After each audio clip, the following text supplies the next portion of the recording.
Straordinario fenomeno del sole a Paravati in Calabria. Salve a tutti carissimi.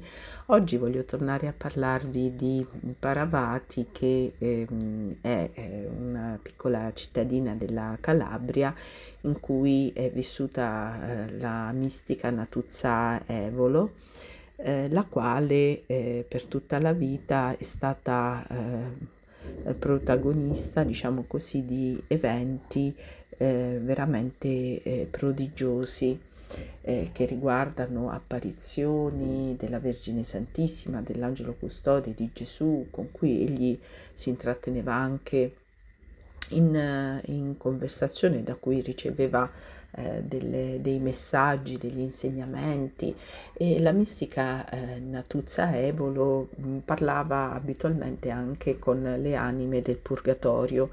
Aveva tutta una serie di carismi e parlava lingue che a lei erano sconosciute. Aveva dei fenomeni di manifestazioni di ferite che ricordavano quelle della passione di Gesù, soprattutto nel corso della settimana santa. E per volontà della Vergine Santa a Paravati è nata la fondazione, appunto, Cuore Immacolato di Maria, Rifugio delle Anime. E nei pressi, proprio nel sagrato, ecco, di questa chiesa, circa 7 anni fa era in corso una celebrazione eucaristica, quindi la Santa Messa, e durante la quale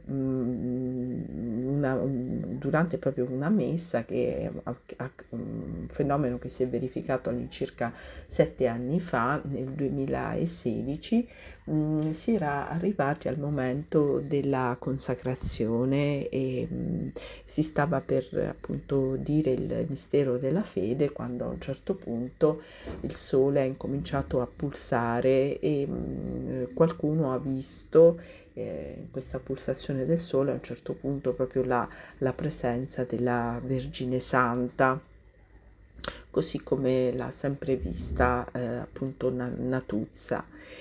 E quindi, ecco, cosa dire, insomma, vi lascio a queste straordinarie immagini, sperando, insomma, che servano a rendere ancora più viva ed accesa la vostra fede e ancora più fervorosa la vostra preghiera. Salve a tutti e grazie per l'affetto con cui sempre mi seguite. A presto, carissimi.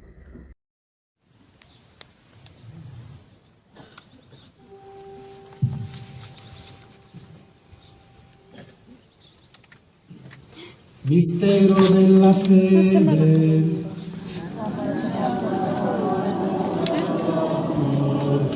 Pigliamo. Guarda che faccio.